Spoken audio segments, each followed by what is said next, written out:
Olá, gente! Bem-vindos a um novo episódio aqui do AcolherCast. É com muita alegria que hoje eu tenho a convidada aqui, a Tati Sanches. Ela é psicóloga, neuropsicóloga, ela é especialista em terapia cognitivo-comportamental e também especialista em neurodesenvolvimento infantil. É uma amiga maravilhosa, a gente troca vários pacientes. Eu sou pediatra do filho dela, ou seja, estamos em casa, né? Super bem-vinda, Tati. Exatamente, muito obrigada, prazer por estar aqui compartilhando desse seu novo momento. Hoje, gente, o assunto vai ser puerpério. Pensa num assunto que pega para toda mãe essa fase do puerpério, né? Tantas mulheres passam por dificuldades tão intensas nessa fase do pós-parto, nos primeiros dias, no primeiro, segundo mês, cada um tem ali a sua história. E tanto as mulheres grávidas, o quanto elas têm medo também dessa fase. Então, hoje a gente vai conversar um pouquinho do ponto de vista psicológico, emocional, assim, como que funciona isso? Como que a gente pode prevenir? Como que a gente pode ajudar para que seja um momento mais leve? E eu acho que vai ser incrível para todas vocês. Vamos lá, Tati, conta pra gente, assim, do ponto de vista psicológico, o que que acontece com a mulher no pós-parto? Várias mulheres falam, gente, eu não me encontro mais. Nossa, eu tô me sentindo outra pessoa. Uma vez uma paciente falou assim pra mim, doutora, eu me olho no espelho, eu não me vejo a mesma pessoa. O que que acontece com a identidade da mulher no pós-parto, assim, depois de ter filhos? Nossa, acontecem muitas coisas. Eu sempre gostei desse tema.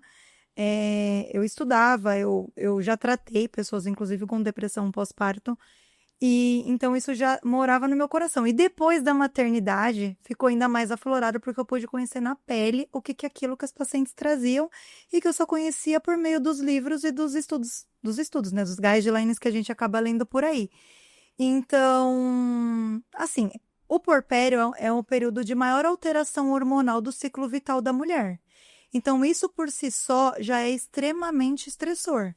Então, já faz com que a gente fique mais irritada, mais tristonha, mexe com o nosso estado de humor, que a gente chama. Não só com as emoções elas são geradas a partir de um estímulo único, mas ela mexe de maneira perene, é como se a gente ficasse o dia inteiro diferente, mexe com o nosso estado de humor.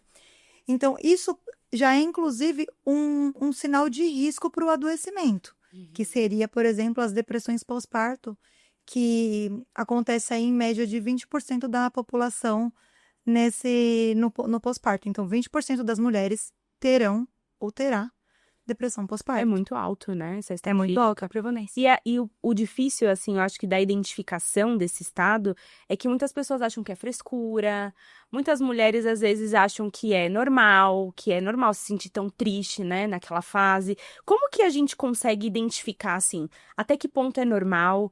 Como que é a história do blues puerperal? Ah, eu tô só um pouco triste, tô muito triste. Como que a gente, quando que deixa de ser baby blues e passa a ser depressão pós-parto? Como que a gente faz essa triagem, assim? Então, a gente já sabe que é esperada essa alteração toda de humor. O blues, ele tem um tempo para durar. Que ali, a grande alteração hormonal acontece ali até 72 horas no pós-parto. Mas a gente coloca que sempre haverão resquícios, até porque a gente está mais vulnerável por conta da privação do sono. Então, a gente coloca que de 7 a 14 dias, 15 dias, é esperado que tenha aquelas alterações hormonais, aquelas alterações emocionais, como a pessoa ficar mais triste ou mais irritada. E aí, o que vai predizer? O que faz uma pessoa ficar mais triste, outra mais irritada, é o histórico anterior dela, Uhum. né? O risco do adoecimento, ele é maior quando a pessoa já tem um histórico de transtorno ansioso ou depressivo anterior à gestação. Sim. Então, o que é recomendado é que a gente faça uma pesquisa ali, né? Tipo, a obstetra, pergunte àquela tentante se ela já teve episódios depressivos ou ansiosos anteriores. Uhum. E assim, sendo positivo, a gente já pode trazer pro preventivo. Então, a recomendação da Organização Mundial da Saúde, por exemplo, até mesmo da FEBRASGO, que é a Federação Brasileira lá de Ginecologia e Obstetrícia, é que a gente faça, para esses casos, né, que já tem o histórico anterior, um preventivo, que é a terapia cognitivo-comportamental, porque ela vai ensinar a pessoa, a mãe, a monitorar esses sintomas e até mesmo conseguir distinguir e até orientar a família de quando está passando do ponto. Mas o que faz passar do ponto mesmo é a intensidade e a duração. Passou de 14 dias, isso já é um risco. Sinal de alerta. Um sinal de alerta. Só que o que vai falar pra gente assim, eu preciso de um tratamento? É a intensidade, é o quanto que aquilo está impactando a vida da pessoa. Quando eu tive o Martim, eu nunca tive histórico de depressão e ansiedade anterior ao nascimento do Martim, mas quando eu fiquei nesse período, você deve lembrar que eu fiquei bastante emotiva, porque era um cansaço intenso por conta além das dificuldades normais do período, eu tinha ainda a privação do sono mais intensa, porque eu não conseguia amamentar ele, então ele ficava com fome, eternamente. Dificuldade de amamentação, privação de sono, alteração hormonal.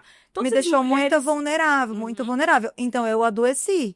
E aí, eu utilizei todas as técnicas da terapia cognitivo-comportamental. Eu fui até o meu limite, mas teve um momento que eu não estava mais aguentando sozinha. E eu procurei uma colega médica, psiquiatra, doutora Fernanda Gatti, maravilhosa aqui de Guarulhos, e tomei medicação. Porque aquilo ali ia ser melhor para mim e para o meu filho. Sim. Eu me tratar é melhor, ia diminuir o meu sofrimento. Então, eu fui para medicação. O que eu percebo na prática, assim, Tati, que muitas mulheres têm muito preconceito também com o tratamento, né? Como você é dessa área, você já sabe o quão impactante é isso. Mas eu percebo, assim, mulheres às vezes ansiosas, chateadas, elas não aceitam, assim, nem terapia, nem... Às vezes eu mesma quero prescrever algo mais natural, fitoterápico, homeopático. Eu já tive casos de mães, assim, que... Não, eu não quero, eu não acho que tô precisando. Sabe, porque é difícil se ver, não sei, né? É porque existe uma máxima de que que essas coisas faz parte de você ser forte ou fraco. Você não tá sendo forte o suficiente para aguentar. Só que não tem nada a ver isso, né? Então, até uma outra alteração importante de falar, né? Que faz com que a gente fique mais cansada, é que quando a gente tá nesse período, a gente tem muita alteração no córtex pré-frontal, medial, na amígdala, que faz com que a mãe, ela fique muito hipervigilante ao bebê e ela ative áreas do cérebro que vai fazer com que aumente a tendência de mentalização. O que é isso? É uma tendência de ativação na área do cérebro que ativa a cognição social. Para que essa mãe esteja totalmente preparada para perceber qualquer necessidade do bebê. Então, por isso que às vezes é muito interessante. Nossa, ela percebe, me arrepia. Nossa, como que ela sabe que esse choro é de fome? Como que ela sabe que esse choro é de frio? Esse choro é de dor? Isso é por causa dessa área do cérebro, que faz com que fique mais ativada, então a gente consegue inferir o que o outro, que no caso é o bebezinho, tá sentindo, tá precisando para que a gente acolha, né? Então, é um período de realmente, é um período de muita vulnerabilidade para o adoecimento, então a gente tem que aceitar. Só que antigamente a gente não sabia, e as mulheres passavam por isso sem saber. O que mais me angustia hoje é que a gente já sabe, existem diretrizes claras, tanto pela OMS, tanto pela Febrasgo, que a gente deve monitorar e que a gente deve prevenir quando existe o risco maior, só que isso, infelizmente, não é feito. Tati, tem alguma dica, assim, prática para quem está assistindo a gente sobre como a gente faz essa prevenção na terapia cognitivo-comportamental, assim, da mulher, na gestação? Como que a gente ajuda essa mulher a se enxergar, assim, emocionalmente, a perceber o que ela pode estar passando por isso, assim? A gente vai ter uma coisa prática? A gente chama de psicoeducação, né? Que é explicar para ela exatamente isso, né? Qual que é o período esperado e qual que não é esperado. É o primeiro ponto, para ela conseguir se automonitorar. Do ponto de vista prático mesmo, o que qualquer um deveria fazer para uma mulher nessa fase é ajuda. Porque o cansaço ele vai acontecer por uma alteração biológica mesmo, mas o ambiente pode ser moldado. Então, eu posso ter uma pessoa que está ali te ajudando cozinhando, limpando a sua casa, lavando a sua roupa, essas coisas básicas, que na maior parte das vezes não acontece. E não acontece muito também porque muitas vezes as pessoas, quando vão ajudar, elas sempre vão com aquela teoria do que eu fiz em casa, do que eu acho.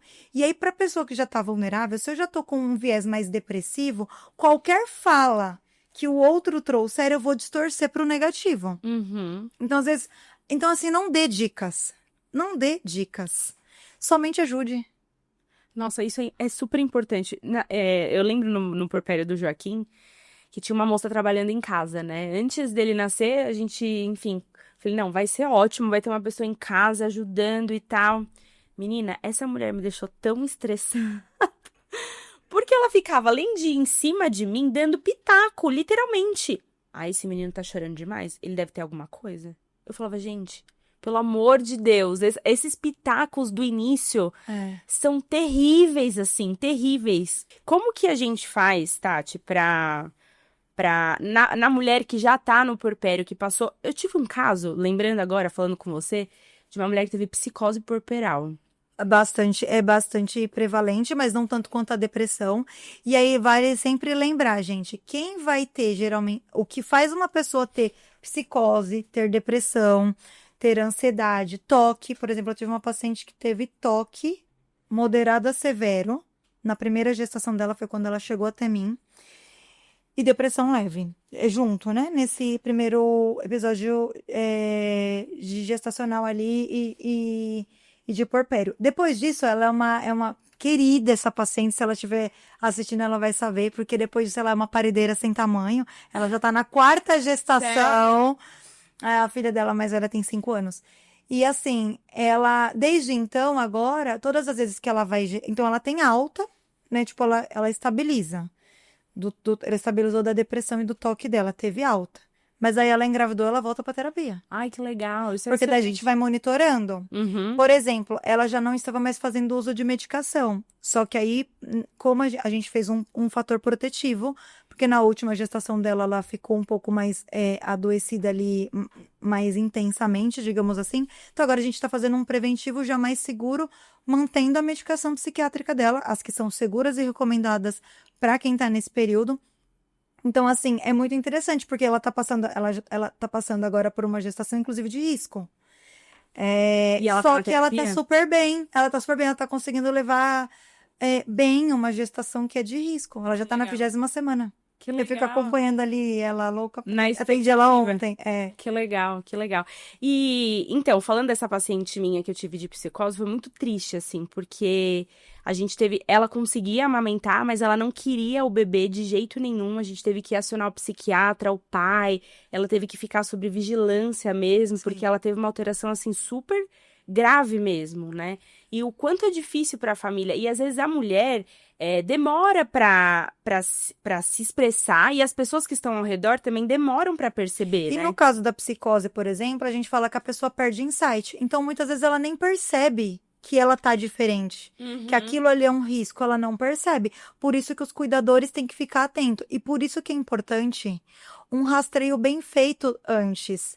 Então, o melhor dos mundos é o que eu sonho, você sabe que eu amo isso, que é esse trabalho interdisciplinar. Então, Sim. eu tenho uma ginecologista, obstetra que vai cuidar de mim, eu quero engravidar, o ideal é que se você tem um psiquiatra para chamar de seu, converse. Fala, não, essa paciente já teve vários episódios, já teve isso XPTO, então é melhor monitorar. Porque é risco. Sim. Então a gente tem que monitorar. Para as pessoas que têm tido adoecimento anterior, é risco. Então, a indicação principal é a terapia.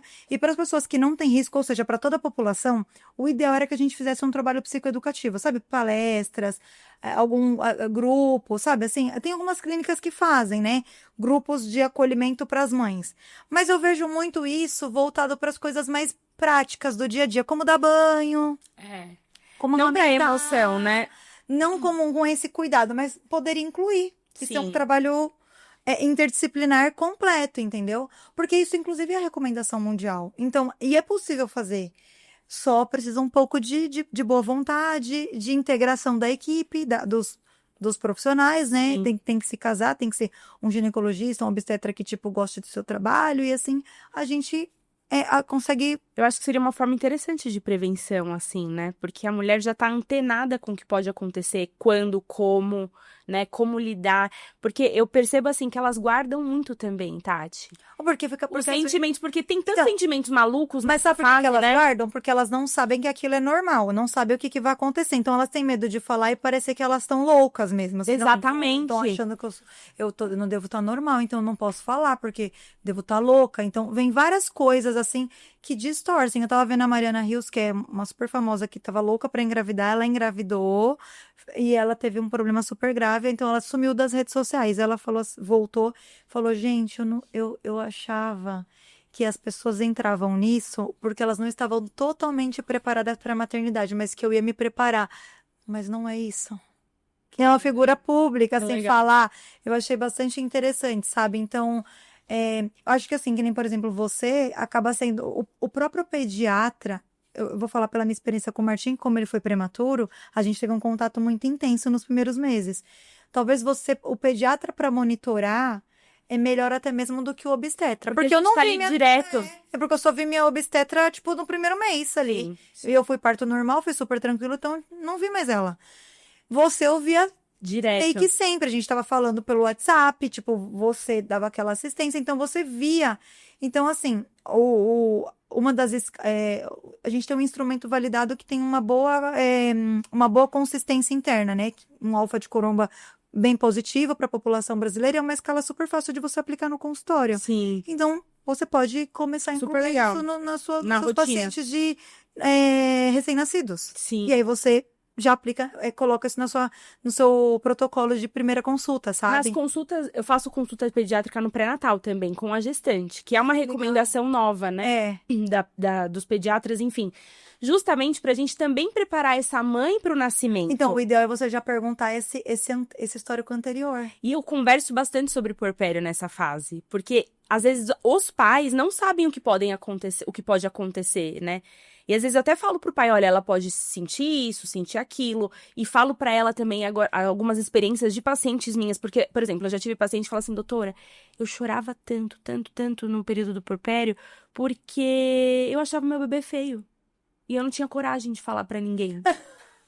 Uma amiga minha falava isso, só que ela só tinha coragem de falar pra mim, que ela falava, você não vai julgar mesmo? Gente, aí que dó. Eu falei assim, você pode sentir qualquer coisa maluca. E tudo bem você falar, né? Mas ele era feio mesmo. Ai, que dó. Mas eu me sentia culpada por... Ela também, se ela estiver ouvindo, ela vai saber quem é. Ela falava, ele é feinho, mas eu amo. E Mas sentia eu culpa, queria né? falar, mas eu não podia falar pra todo mundo. E aí eu acho que também isso faz com que a pessoa segure aquele sentimento e vai ficando, eu tô louca, tô esquisita. Porque daí volta, a gente já tá num estado que já é adoecedor por si só. E aí mais uma soma, porque tipo assim, eu fico... Porque daí vem o pensamento, nossa, meu filho é feio. Aí você fala, nossa, você não deveria sentir isso. É um absurdo. Isso é um pecado. Você tá sendo contra. Filho é uma dádiva. Aí vem um pensamento julgador. E aí aumenta a culpa. A culpa é uma emoção que vai piorar esse quadro. Aí já vira bola de neve. Aí vira uma bola de neve. Então, por isso que a gente tem que rastrear. Mas acho que é importante falar aqui dos pais. Acho que é legal.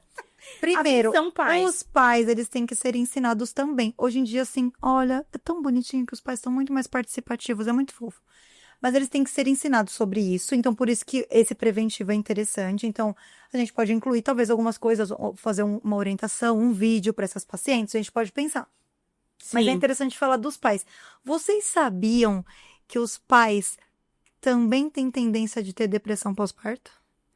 E eles têm emoções junto com a mulher, né? Por quê? Não é tão intenso quanto a mulher, porque a mulher, a gente tem uma vulnerabilidade bem biológica mesmo por conta da alteração hormonal e dessas mudanças cognitivas da mentalização, da teoria da mente que eu expliquei pra vocês. O homem não tem isso, óbvio, né? Sim. Porque o corpo dele não foi preparado para aquilo. Mas o homem entra em privação do sono. Porque muitas vezes ele tá ali do lado da mulher, ele tá vendo a mulher sofrer, ele quer ajudar, ele quer contribuir, ele quer segurar e ele também perde o sono. E aí ele já voltou a trabalhar muitas vezes. Sente a responsabilidade, né? Aí é que tá. Se ele já teve histórico anterior de depressão, esta vulnerabilidade de cansaço e privação do sono é um fator de risco importante para voltar a ter crises. Importante as pessoas saberem isso mesmo. Então, assim, geralmente, quem já teve histórico anterior tem que ficar com alerta. Não tem como. E eu acho que também o pai, no pós-parto, sente essa impotência, né? Eu não consigo amamentar. O bebê tá chorando e é o colo da mãe. A responsabilidade do ser pai, que também é uma construção, né? Então acaba que o sofrimento fica ali entre os dois, né? Não, que nem meu marido, eu sempre falava pra ele assim, eu quero ter parto normal e eu quero tentar amamentar. Então, quando ele via meu sofrimento de não conseguir amamentar, ele ficava dentro dele assim, Nossa, eu queria tanto falar pra ela dar mamadeira logo, mas ele falava, eu não vou falar. Porque ela vai Porque sofrer. senão ela vai ficar sofrendo, porque ela falou que queria amamentar. Então ele também ficava com uma pressão interna. Uhum. Isso por si só também já é mais uma cobrança. Tipo, seria culpa da mulher. Se ele tivesse mais tendência, ele também poderia entrar nesse fluxo. Sim. Então, os outros familiares mais extensos também têm que ficar em alerta, principalmente se é um casal que já tem histórico. Uhum. E, gente, o Brasil é o país mais ansioso patológico do mundo. É em torno de 10%, 15% da população com transtorno de ansiedade, 5% de depressão. Então, pensa só nos pacientes que você atende, 5% é risco intenso. Sim, sim. É muita gente. É muita gente, muita gente. Por isso que a gente precisa estar sempre em contato, oferecendo informação de qualidade, falando nas redes sociais, para que todo mundo fique antenado, porque hoje em dia, graças a Deus, com as redes sociais, as pessoas estão mais antenadas, né? E, Tati, assim, para finalizar, você como psicóloga, assim, o que ajuda a mulher a atravessar o puerpério de uma forma mais leve? O que você deixaria aqui nesse episódio de recomendação e orientações práticas para essa fase? Conhecimento sobre isso tudo que a gente falou. Aceitação. Uhum. Porque se você não aceita, é como se você estivesse sentindo raiva ou culpa sobre aquele contexto que você está vivendo. Então, dando até o meu exemplo, eu comecei a perceber que eu estava entrando num ciclo depressivo. Então, aceitar isso e buscar o tratamento faz com que a gente leve aquele contexto de maneira mais leve. E aí você vai em busca de resolução do problema, que no meu caso foi a medicação, porque todas as técnicas psicológicas eu inclusive fazia.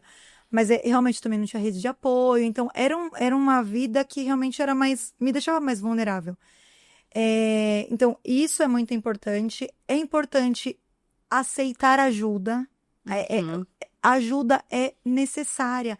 Você não precisa levar isso tudo sozinha, porque não é uma heroína, porque vai deixar você mais vulnerável e a tendência de você adoecer é maior. Então, se você tem pessoas que te ajudem, aceite. Isso não é sinal de fraqueza, isso é sinal de sabedoria, sabendo de todo esse contexto. Com certeza. E se você tem histórico de adoecimento psiquiátrico, transtorno de ansiedade, transtorno depressivo, transtorno bipolar, porque o transtorno bipolar é um transtorno que ele tem fases depressivas e fases hipomaníacas ou maníacas.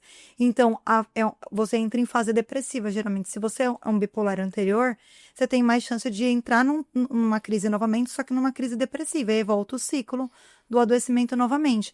Então, a gente precisa tá em monitoramento. Sim. Porque às vezes você teve o tratamento do seu adoecimento em 15 anos atrás e você estabilizou. Só que a gestação vai ser para você um risco. Então vamos monitorar, vamos prevenir. Gatilho de novo, né? Um gatilho, exatamente. Uhum.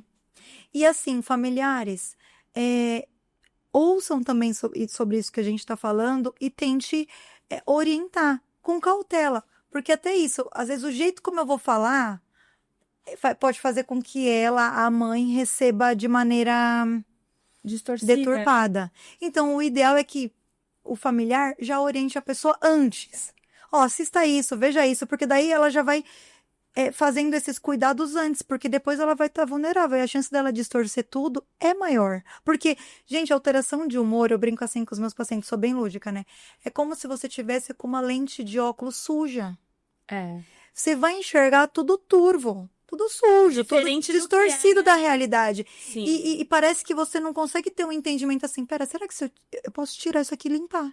Uhum. Você não consegue, porque o adoecimento faz isso. Mas se você faz esse conhecimento antes, meio que você vai lembrar disso. A não ser que entre num estado psicótico, por exemplo, que é diferente, que é mais grave, que é mais vulnerabilidade ainda. Então, cuidado redobrado. Sim, sim. Gente, fica então um alerta para todas vocês nesse período de puerpério, para ter essa vigilância do ponto de vista emocional. Mesmo que você não tenha tido um histórico prévio, ainda assim você pode ter alguma alteração. Então, tanto para as mães, pais, familiares, esse é um assunto super importante para qualquer pessoa que vai passar pelo período da gestação. Então, Tati, super obrigada pela sua participação, por compartilhar tanta informação de qualidade. E é isso, a gente precisa difundir conhecimento por aí, pelas redes sociais, e fica aqui, gente, assiste os outros episódios e não perca os próximos episódios.